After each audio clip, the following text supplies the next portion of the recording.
Question என்ன கொடுத்துருவாங்க அப்படின்னா A:B 11:7 and B:C 5:19 then what is the value of A:B:Cன்னு சொல்லி கேட்குறாங்க. ரொம்ப ஈஸியான சம்மு தான்.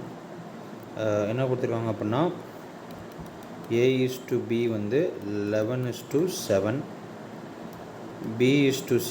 ஸோ B:C எழுதும்போது Bக்கு நேரம் எழுதுங்க. அப்போ Bக்கு நேரம் வந்துன்னா இங்கே வரும் 5:C வந்து இப்படி தள்ளி எழுதிக்கிங்க 19. சரிங்களா? என்ன கேட்குறாங்க அப்படின்னா A:B:C எவ்வளோன்னு சொல்லி கேட்குறாங்க.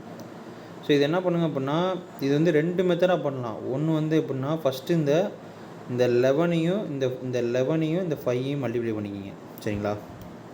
55:2 இந்த நடுவில் இருக்கிற இந்த 2 நம்பர் 7ஐயும் 5ஐயும் மல்டிப்ளை பண்ணுங்கள். ஏன்னா பி ரெண்டும் காமனாக இருக்கிறனால ஸோ இந்த பியில் இருக்கிற இங்கே இருக்கிற இந்த இதில் இருக்கிற B 7ம் இதில் இருக்கக்கூடிய பியோட வேல்யூ 5ஐயும் மல்டிப்ளை பண்ணிங்க அப்படின்னா 35. சரிங்களா?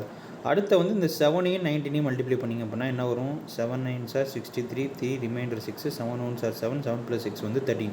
ஸோ 133. சரிங்களா? ஸோ ஆன்சர் வந்து பார்த்திங்க அப்படின்னா 55:35:133.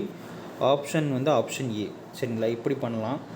இல்லை அப்படின்னா இன்னொரு மெத்தட் எப்படின்னா 11 இருக்குது, இங்கே 7 இருக்குது, இங்கே வந்து 5, இங்கே வந்து 19.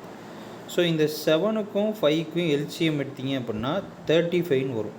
அப்போ மேலே வந்து 35னா இன்ட்டு 5, இங்கே வந்து இன்ட்டு 7. அப்போ அதே இன்ட்டு 7 தான் இங்கேயும் பண்ணணும். இங்கே வந்து பார்த்திங்க அப்படின்னா இன்ட்டு 5 பண்ணணும். ஸோ அப்போ என்ன வரும் பார்த்திங்க அப்படின்னா 55 நடுவில் வந்து எல்சிஎம் எடுத்த வேல்யூ 35, இங்கே 19 7s are 133. சரிங்களா? ஸோ இப்படி போட்டாலும் ஆன்சர் வரும். ஆனால் இந்த மெத்தட் இப்போ நான் சொன்ன ரெண்டாவது மெத்தட் வந்து உங்களுக்கு வந்து கொஷினில் A:B B:C இந்த மாதிரி 2 இது மட்டும் கொடுத்துட்டு ஃபைண்ட் த வேல்யூ ஆஃப் A:B:Cனா இந்த மெத்தட் போடலாம். ஃபார் எக்ஸாம்பிள் உங்களுக்கு கொஷின் வந்து இப்படி கொடுக்குறாங்கன்னு வச்சுக்கோங்களேன்.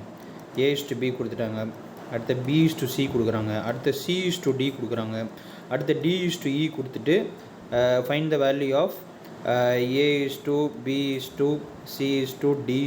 அப்படின்லாம் கேட்டாங்க அப்படின்னா நீங்கள் இந்த மெத்தடில் போட முடியாது. ஏன்னா உங்களுக்கு 4 நம்பர் கிட்ட வந்து உங்களுக்கு சேமாக வரும். நீங்கள் அவ்வளோத்துக்கு எல்சிஎம் எடுத்திங்கன்னா ரொம்ப பெருசாக வரும். சரிங்களா? ஸோ இந்த மாதிரி வரும்போது நம்ம வந்து இந்த மெத்தடில் நான் ஃபஸ்ட்டு சொன்னேன் பார்த்தீங்களா, இந்த மெத்தடில் தான் போடுற மாதிரி இருக்கும். அதுலேயே வந்து கொஞ்சம் இதே மெத்தடு தான் கொஞ்சம் வேறு மாதிரி இருக்கும். நான் அது எப்படின்றத இந்த சம் அடுத்தடுத்த வரும்போது நான் உங்களுக்கு சொல்கிறேன். தேங்க்யூ.